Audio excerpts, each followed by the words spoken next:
Vicente. Hi, I'm Vicente Martinez. I am co-leader of the Policy Lab for Responsible Tech Hub. I research mostly frameworks of EU policy on digital policy, such as the GDPR, DSA, and the AI Act. And right now I'm focusing on AI governance, and this is all from a sociological kind of point of view. I've worked as a trust and safety operations worker at Petites until last year, and I guess we can dive on other things later. But nice to be here and with you. Hi, I'm Natacha from Petites Singularités ASBL. We are a non-profit structure based in Brussels, addressing free software issues and collective practices. We are very much involved in the free software scene, European free software funding. And we address decentralized issue, decentralized software. We host services, and we organize, and we also publish. We are a publishing house. Hello, my name is Roos Groothuizen. I'm a media artist who cares about human digital rights. I'm born and raised in Rotterdam. I am also the co-founder of Zip, an artist space in Rotterdam, where we focus on themes such as digital culture, queer themes, and alternative art forms like hacking, role-playing, game mechanics, and we use the artist space also to share knowledge with young and emerging artists, because it's very difficult in Rotterdam to get a space or learn new tools. So we organize workshops, and you can follow us on zipspace.nl, and we have a very cute little newsletter, and we're going to publish an article this afternoon also on this topic, on platform blues, on Mastodon, on Blue Sky, and all those other alternatives. So what I forgot to tell you is that this panel, it's called Should I Stay or Should I Go?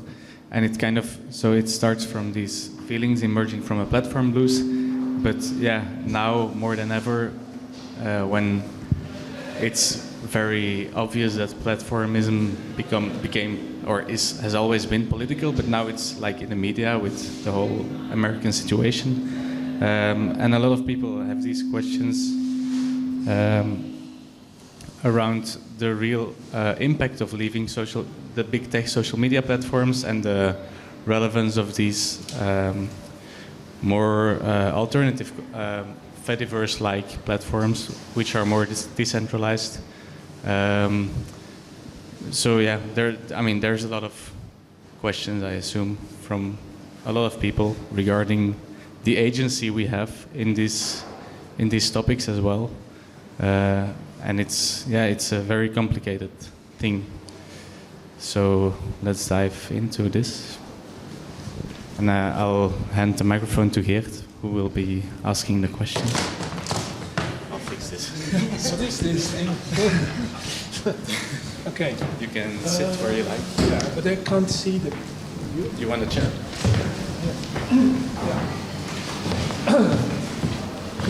Yeah. Okay. Yeah. All right.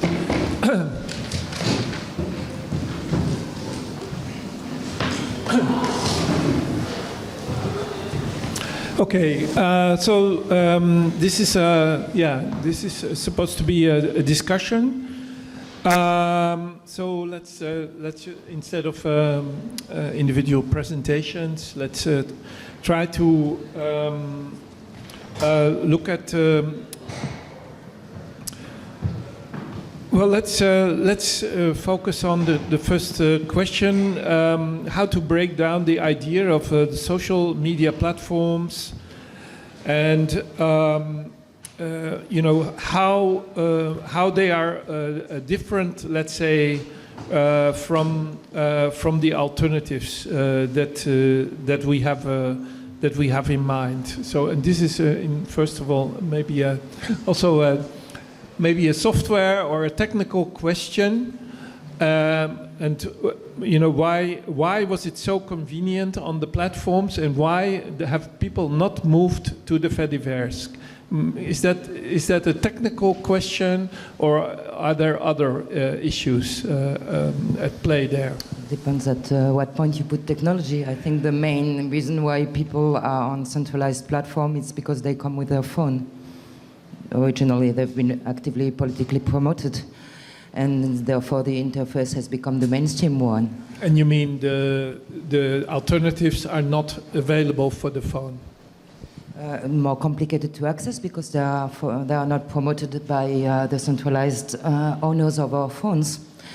I really dislike the word alternatives because I don't see why you would need mainstream and alternatives. I think you have a multiplicity of options in life. Okay. Well, mainstream means just big and small, or is that big and small is more convenient then? Let's call the things by what they are, like monopolistic and smaller. Yeah. But so, are you suggesting that the Fediverse cannot be accessed because it's not available on the phone? Is that? No, I'm suggesting the Fediverse is very easy to access. Yeah. I'm suggesting that centralized monopolistic platforms are actively promoted by the phone owners, which is most of the time Google's and sometimes Apple. Yeah. Mm-hmm.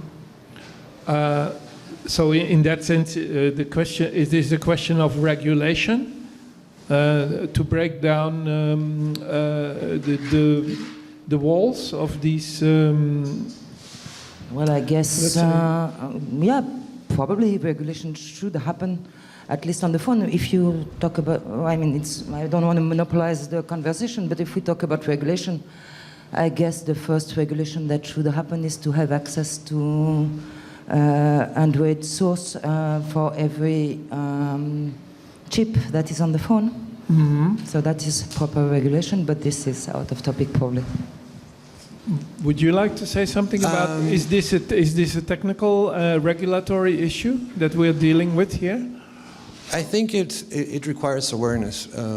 For example, the App Store for Apple had been locked for a long time, and it's in Europe that you can actually now start to sideload apps, but most people don't know this.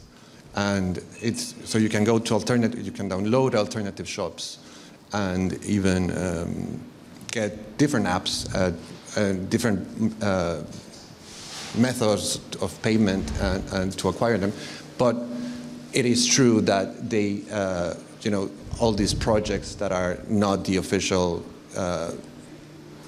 app store, they don't have,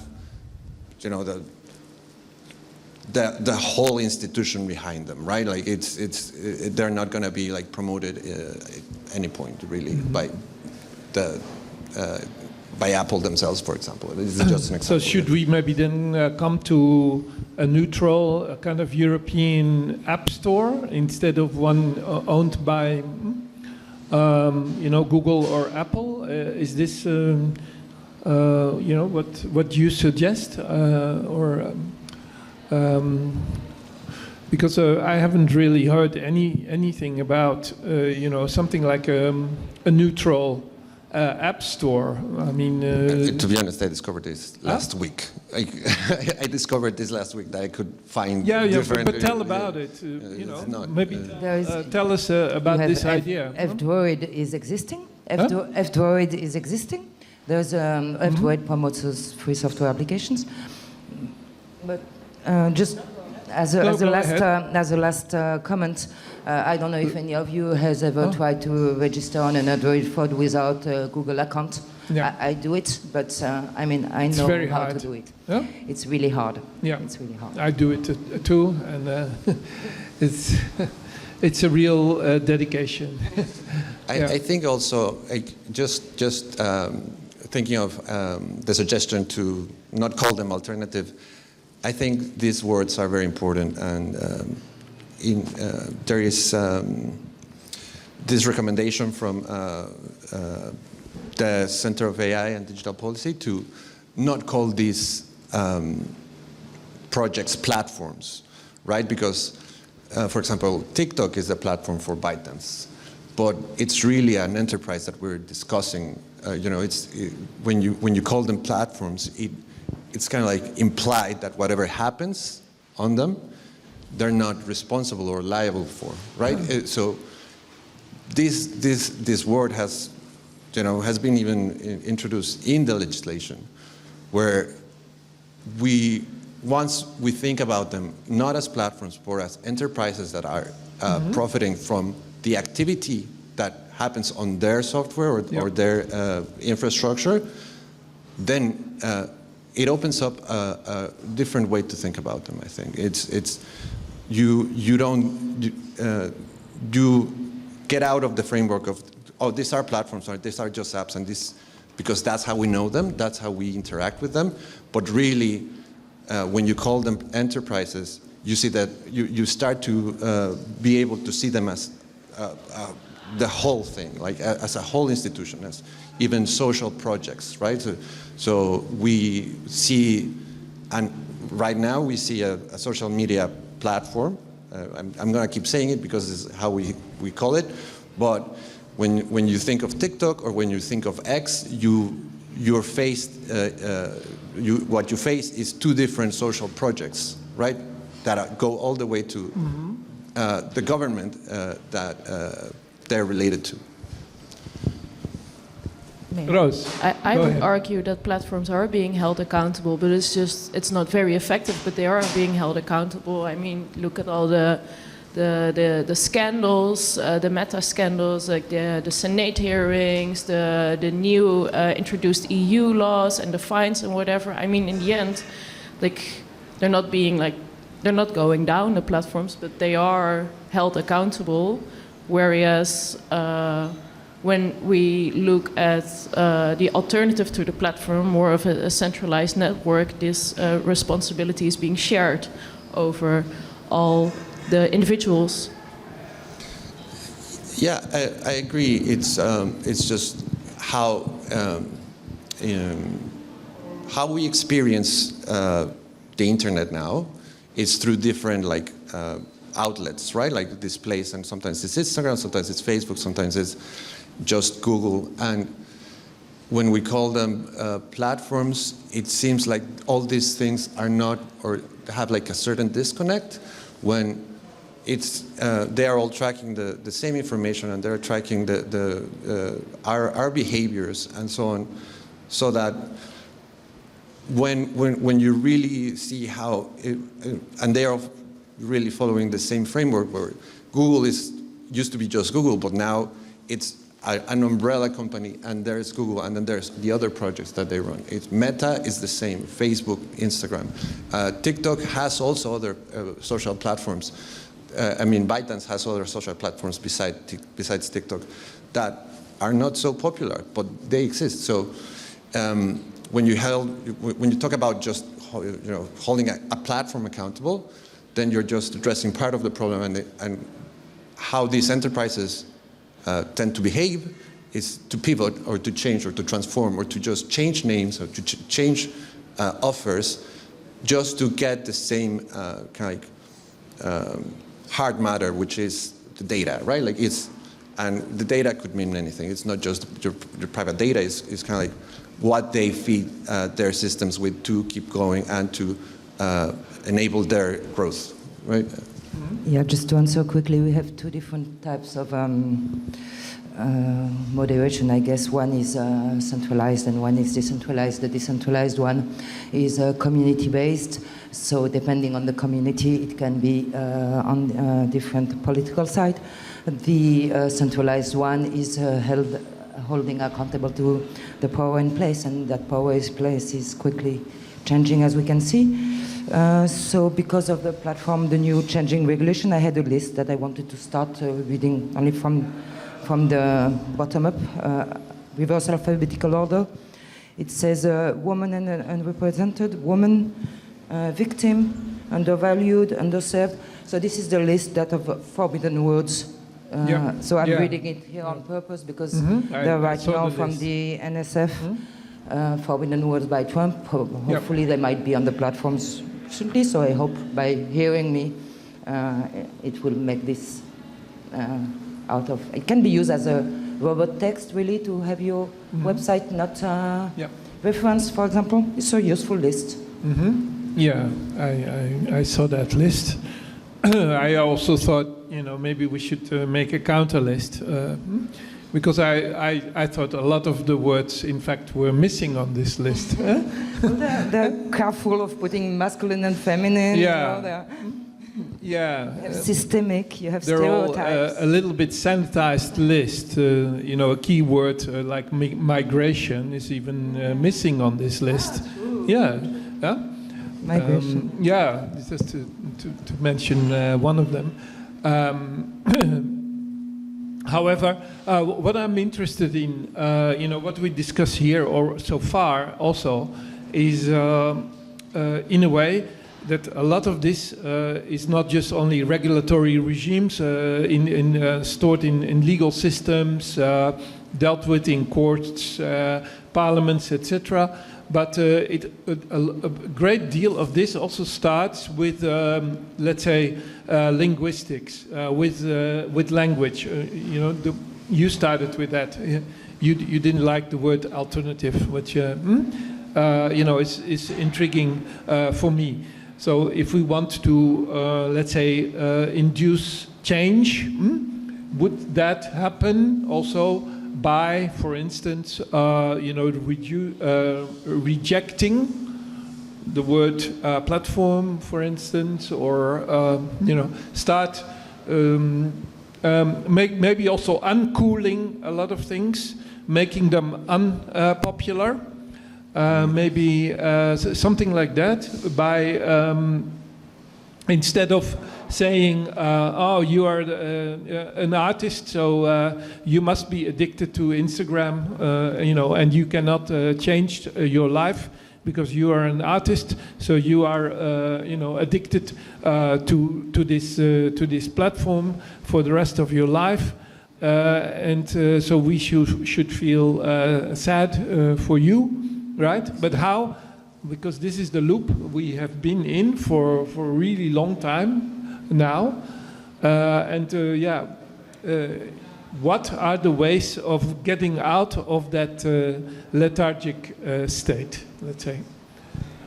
I like this question. I think you mentioned in your book, Set by Design, in 2019, that the incentive for people to leave is boredom. Yeah.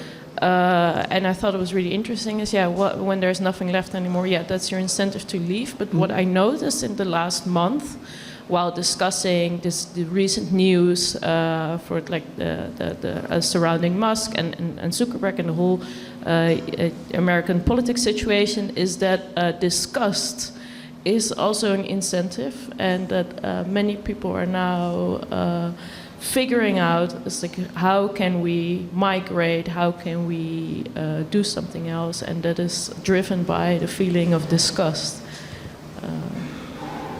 Disgust. Yeah. Which is much more maybe active, because boredom is kind of a very kind of flat state, right? And it goes beyond anger as well. I think, because anger can also maybe shut a door somewhere, that like anger turns into nihilism in some sort of way, but that disgust drives you away from something, so that it's a very active feeling in that sense. Yeah. One of the old ideas, of course, has always been to wait for the moment when there's a critical mass and people kind of come together to create some kind of exodus, and they all leave together, right? Because the idea was, at least in the past, when we addressed this issue for the first time, around 2010 or 12, the idea was that this is not an individual problem, and that this can only happen if people do it together.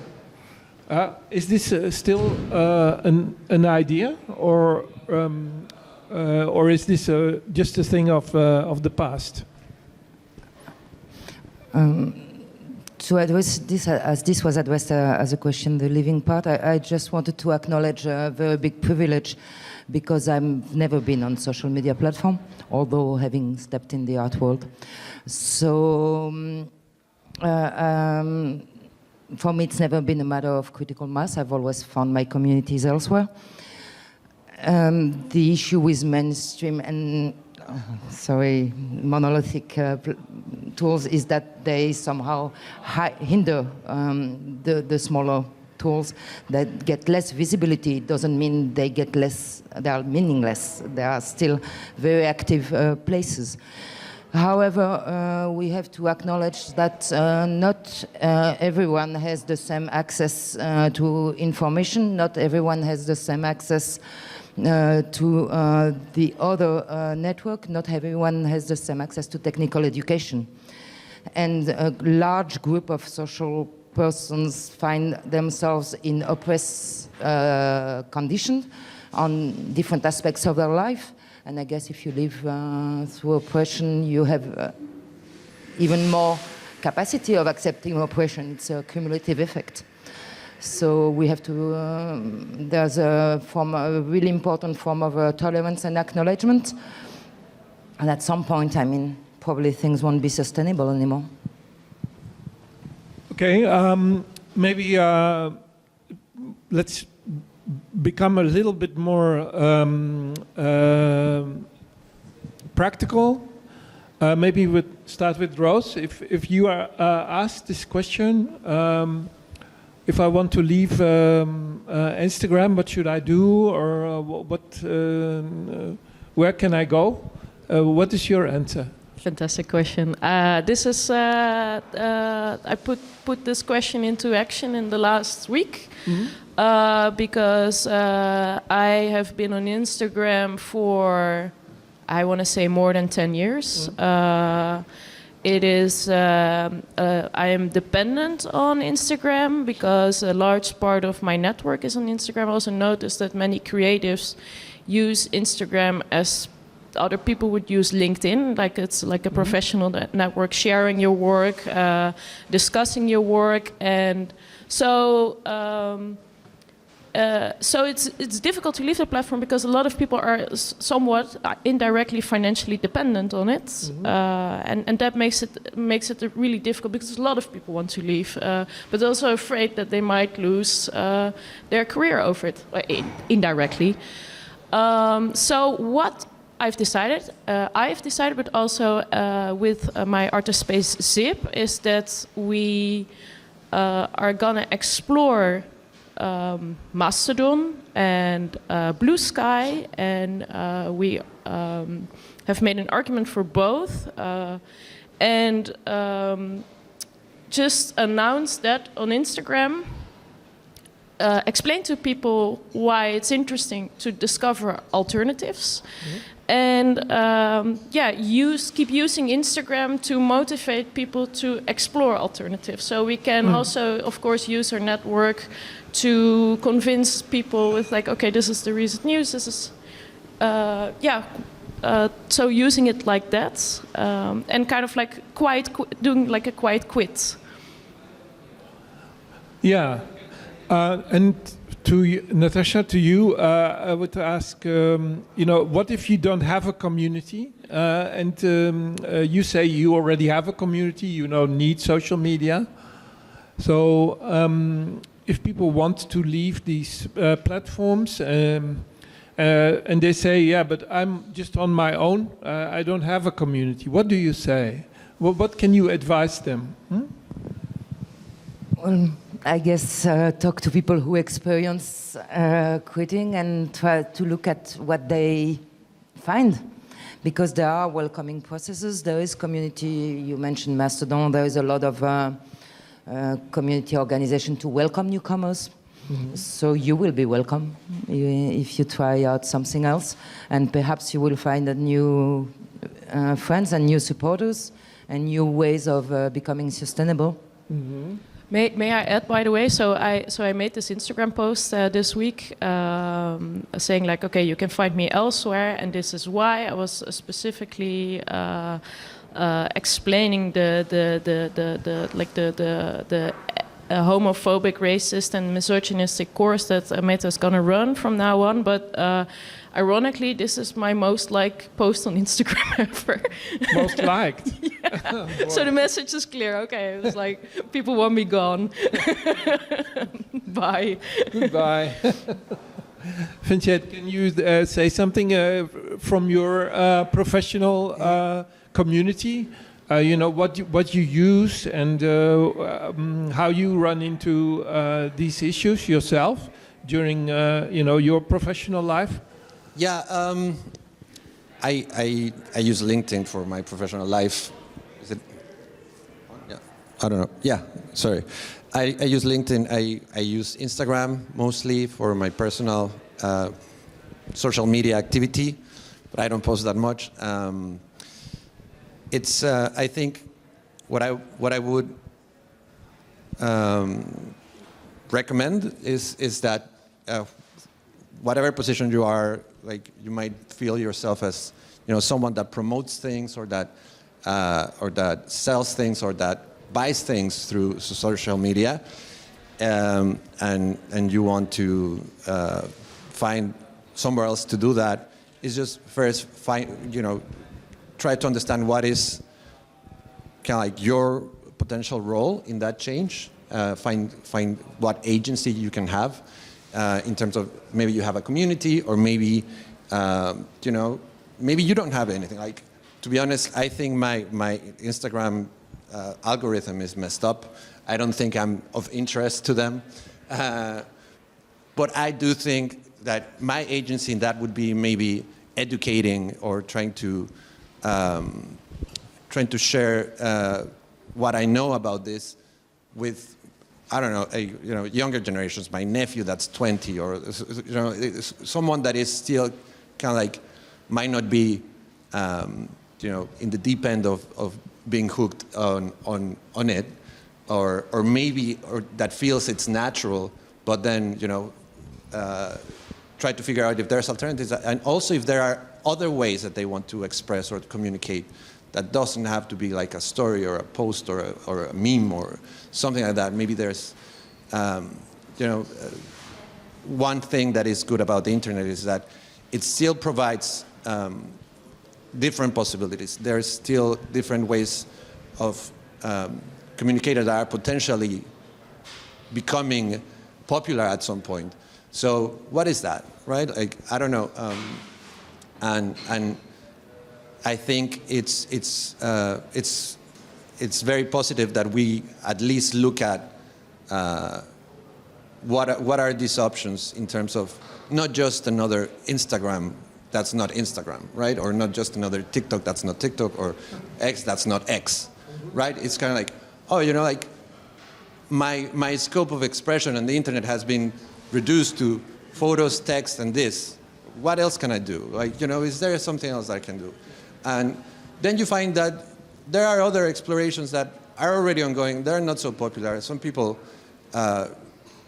relate in the internet by, sharing their code, or I don't know. It's not necessarily, text, video, audio that we have to be limited to, and maybe we can explore that. And I think that's a good question that we have to put on ourselves and figure out, because once we understand this, maybe we will spot the next good option, and we'll try to, see if it's if we have also the frameworks to make them accountable to not get rotten, like these other platforms have done, that at some point they had legitimacy by being the medium for protests and being the medium for art and being the medium for communication.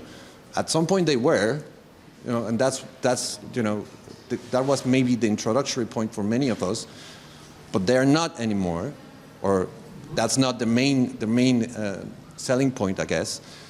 But I think there's still hope for new developments and smaller projects and smaller ways of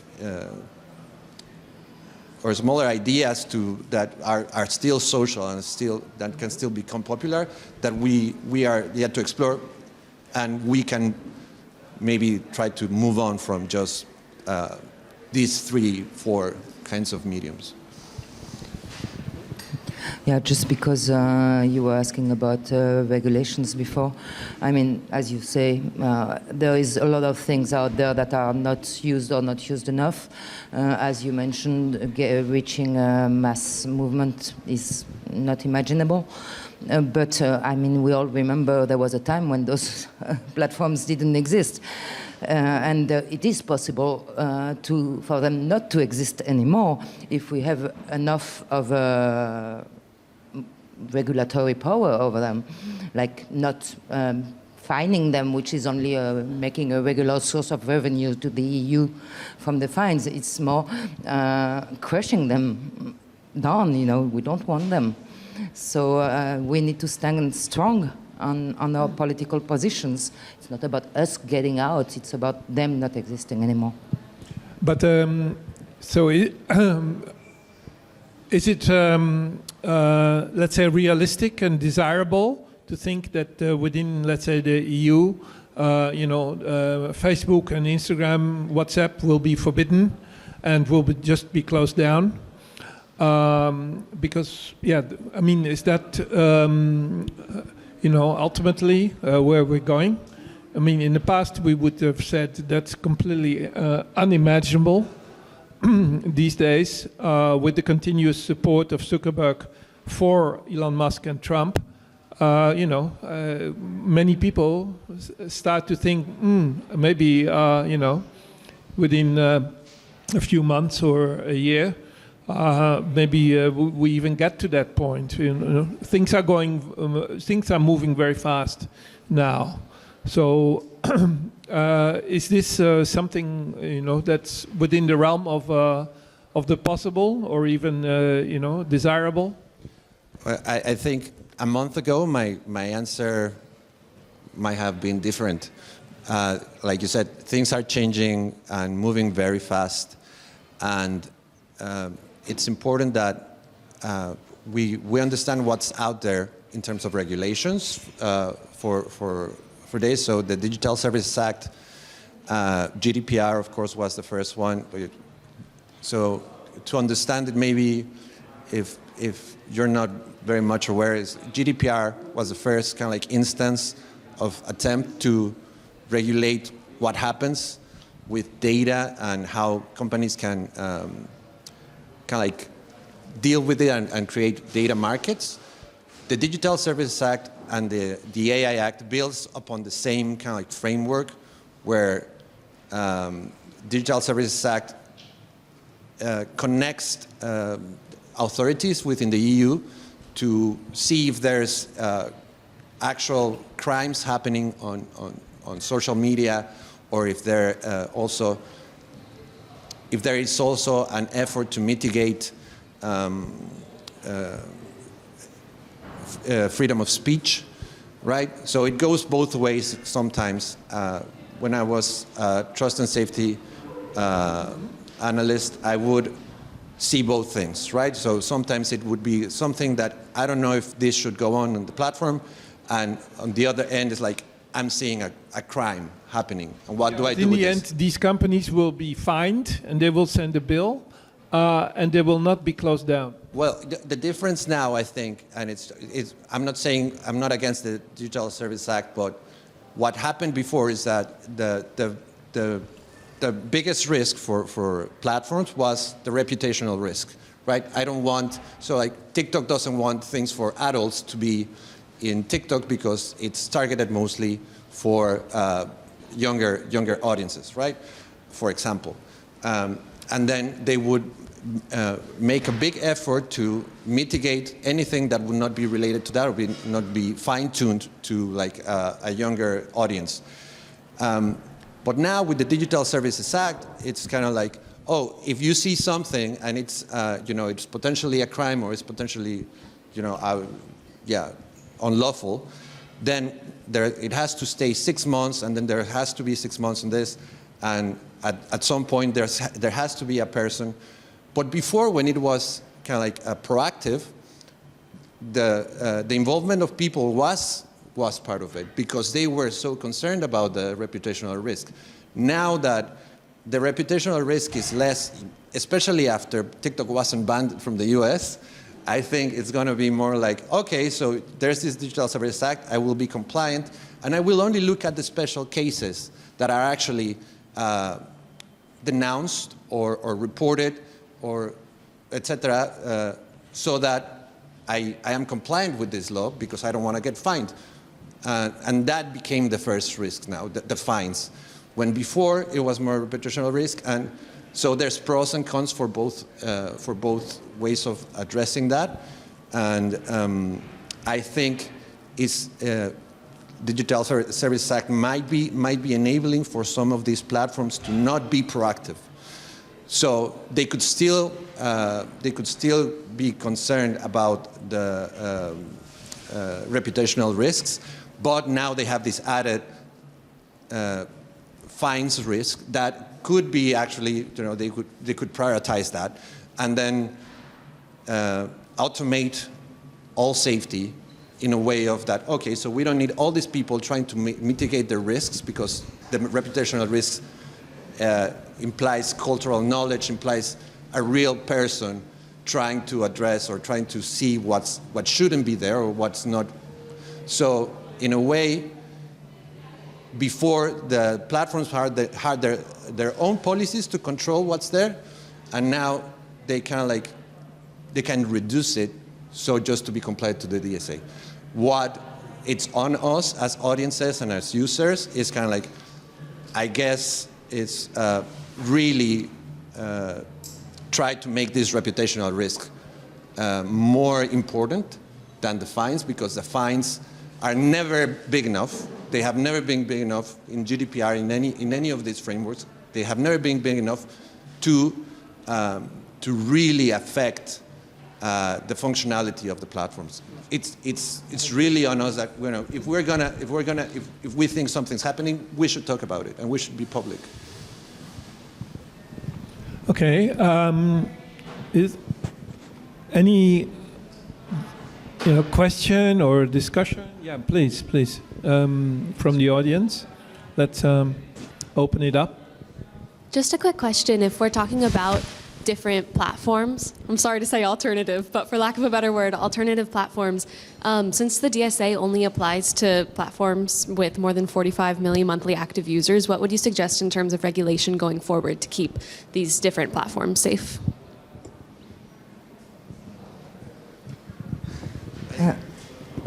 Well, yeah, the DSA does have is right now does only apply to the big platforms. I think it's 20, but it does include a plan to be reviewed so that it's spread to other platforms, right? To any smaller platform that could still hold any activity that would be under the DSA. So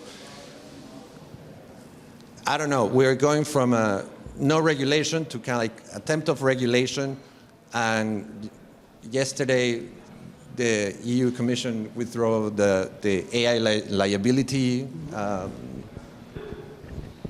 I don't know what's the term, the last term, but so and they want to make legislation simpler. So I think, in a way, if we're pessimistic about it, it means that it's simpler for companies.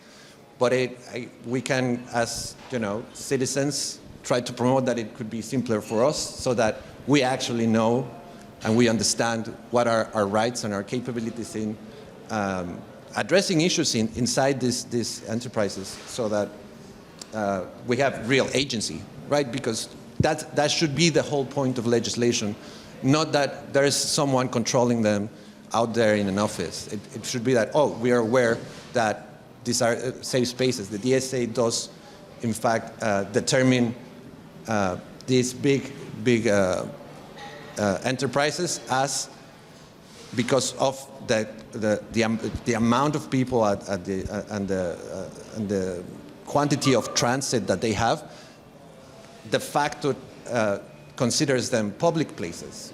So if something was happening in front of our house, we would be concerned and we would be vocal and we would probably try to reach to our representatives for that.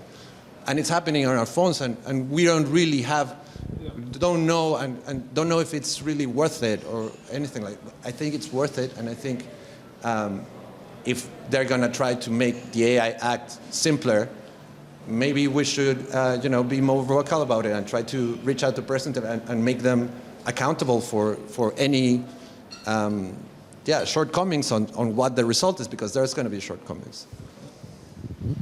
Can I just add that the limit of users is very important to preserve the alternatives themselves, because they implement community regulations, and this is how it works. And the property of a decentralized network is that you are not attached to what is called an instance, an implementation of the network at a specific place.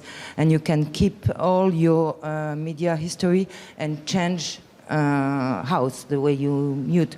So it's not costly to the person to go from one place to another. Therefore, the regulation needs to be applied to centralized platforms only and not to decentralized platforms, although it doesn't mean there is no toxicity in decentralized platform, but I guess you cannot avoid toxicity in the world. That's the way it is. And another thing I really wanted to say is that there is no technical, efficient way to prevent some the existence of anything online. So this has to be always taken into account. So making the mainstream, the centralized platform, reputational in danger. First step would be not have them as an interlocutor at the EU. I mean, they are present at every discussion level. They have an agency and they have a voice, and we should not accept that voice. Also, it's very durable.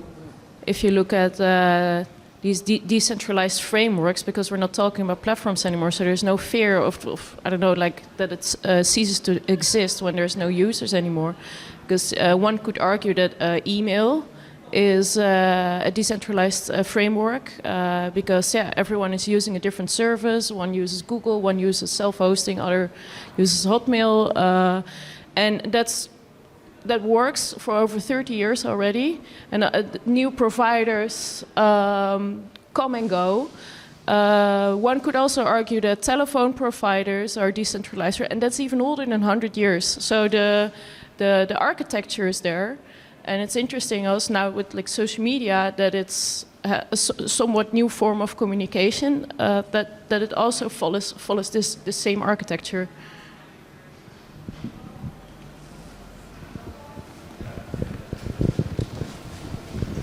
Yeah.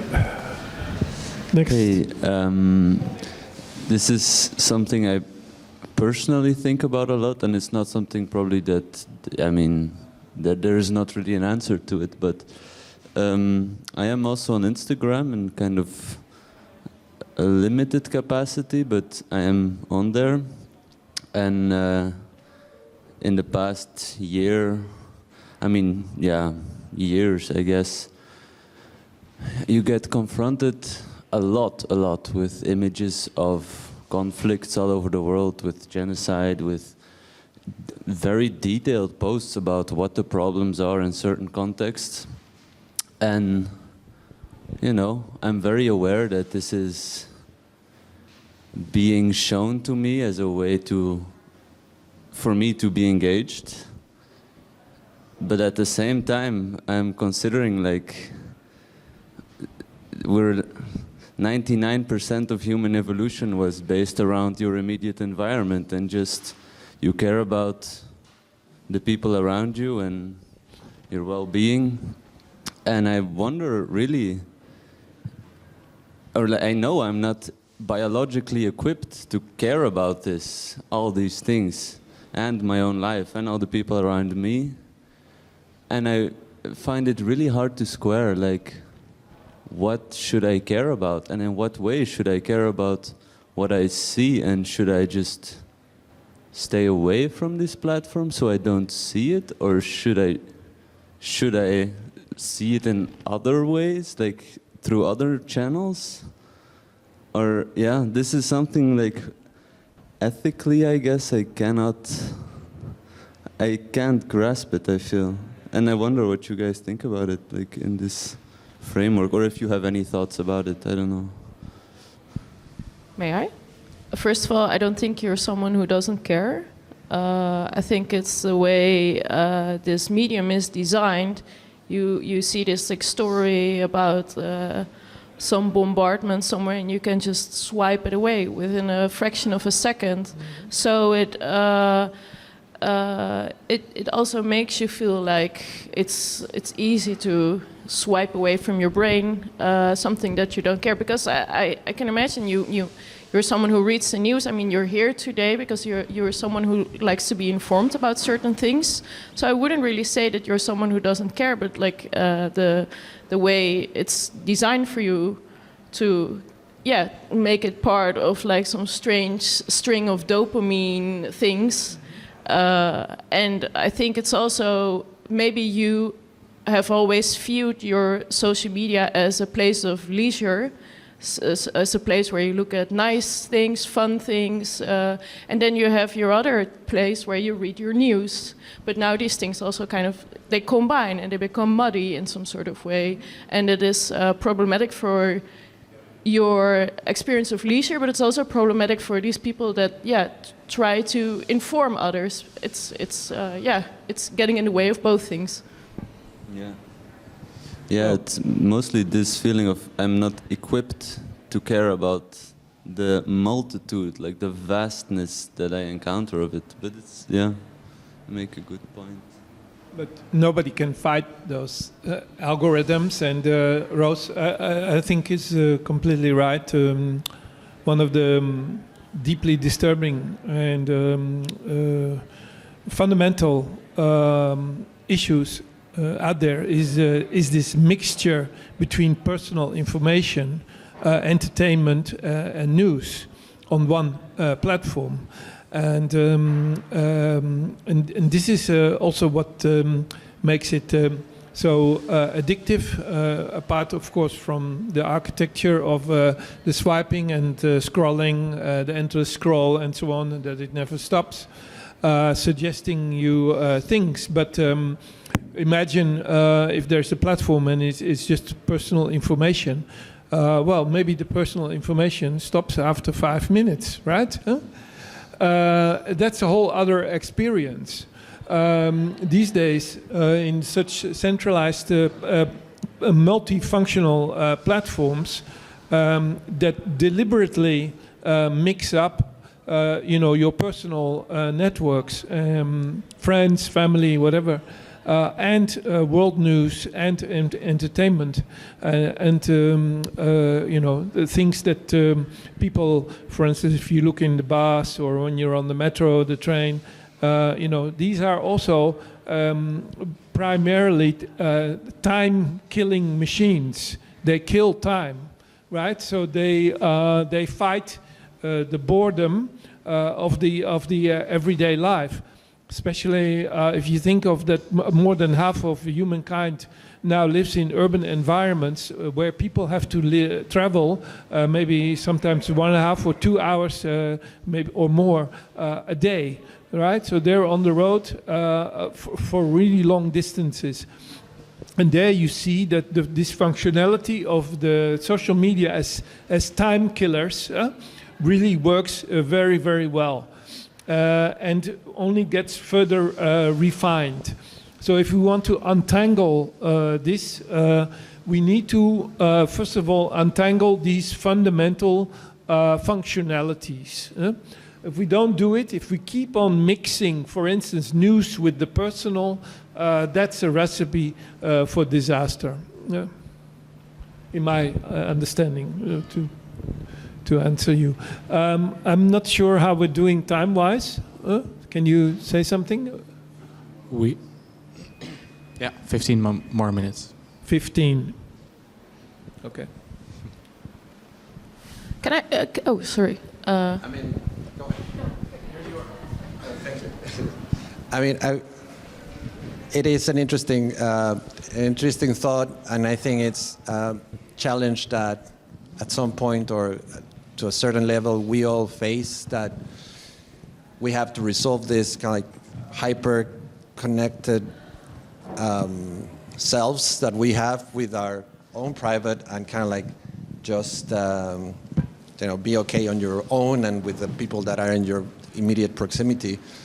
And it's something that we need to resolve as, I think, as a society in more kind of like maybe moralistic or ethical ways, that there was no guide for us to be disconnected, right? Before, I don't know, maybe it was different, or people would read the news or go see a movie to find out about other places, but it was selective and it was very narrowed into a time frame. And now it's present all the time, and that's a psychological, emotional challenge that we need to figure out. And yeah, I don't think we have figured it out. Sometimes some people resolve it by exercising, or if you look at the luxury hotels that are in the middle of nowhere, that they charge you a lot just to be in a room. It seems kind of like a privilege to be disconnected nowadays. That you are capable of renouncing to being connected, and that it's okay that you don't answer emails, that you don't check social media, that you don't see the news. It might mean that you don't need to. And what does that mean? And it doesn't. I'm not telling this as as a kind of like division between rich or poor or whatever. It's because both ends can have the same lack of necessity in certain situations. But I think it's something that at some point we all crave, right? I wish I didn't know about all of this, and it's an interesting thing. I don't think. I mean, it's not an answer, but I just wanted to share that. I don't know. I forgot what I wanted to say. I think the big problem with Instagram is that it's become like a one-stop shop for everything, because you are not using it to read the news, and yet you're getting news. I, on the other hand, like I said, I started it to kind of like use it as a professional network, and then friends join, and then you get to see like personal things in between work things. And now also Instagram decides like, but hey, you're probably also interested in recipes by Christian moms, and here's a DIY craft video for a clay necklace, and everything is kind of like all together, and in a way that is a really successful design choice, because you're opening the app and you kind of like forgot what you were there for, and then you just get lost in the videos.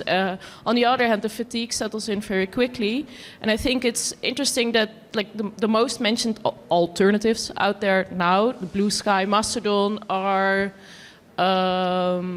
offering an alternative to that in the way that you can allow yourself to be more creative with these feeds. And that's also not for everyone, because a lot of people, they want to keep things separate, but there's also a lot of people who really don't give a shit about this. And we would like to also have those people move away from Meta. So is it possible to kind of like create an experience that is, Instagram for the like a news feed that isn't really filtered, but then also offers you the ability to kind of like make some personal adjustments. So yeah, I can talk about the options we have worked out on decentralized social media. One of the main features is the active practice of CW. I'm not sure what the acronym means, if anyone knows. It really means hiding the posts that you deem can be offending, or that can be threatening to your mental health, or that can be... So it means that any violence, is just under CW. You just have to click and see it if you want. You don't have to see it if you don't want. Also, because your profiles are not identity related, you can have a profile for personal endeavors, following only shit posting, cat posting, whatever. You can have a professional profile following only important things. You can have an art profile, and you can really separate those instances and the content therefore. And you can have multiple identities. And you trust your community in keeping you announcing what they are promoting on their instance, and you have the capacity of blocking that is effective. You can really refuse to see that person, not because you don't like it, but because you feel you're not able to handle it. Yeah, it is socially acceptable. Sorry. Yeah, I guess before, when Twitter was Twitter, and you at some point you had the choice of, do you want your recommended algorithm, or just your choice, right? And it used to be like that, and now nothing is like that. And especially if you go on TikTok, it's all a recommendation algorithm, which is one thing that maybe it's good to look at for regulation. Like you should be able to just choose what you want to see and not just push.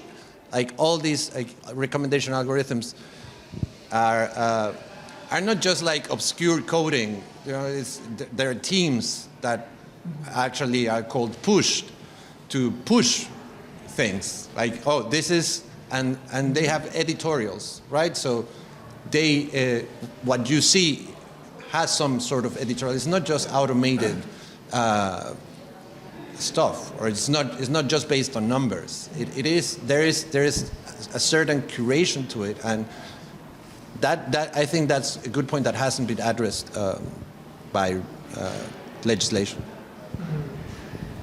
Yeah, I would also say the rule number one for any new regulation should be the right to separate, as you just said. I want to have my private life, that kind of communication, professional, community.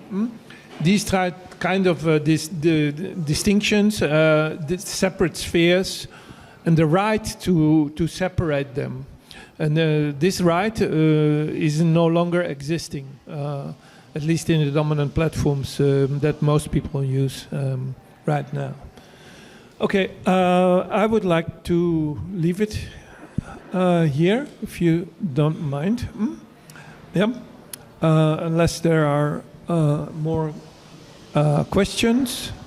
I think it was a good discussion, and kind of it reflects, in my opinion, where we are in this debate early 2025. Okay, thank you very much. And thank you.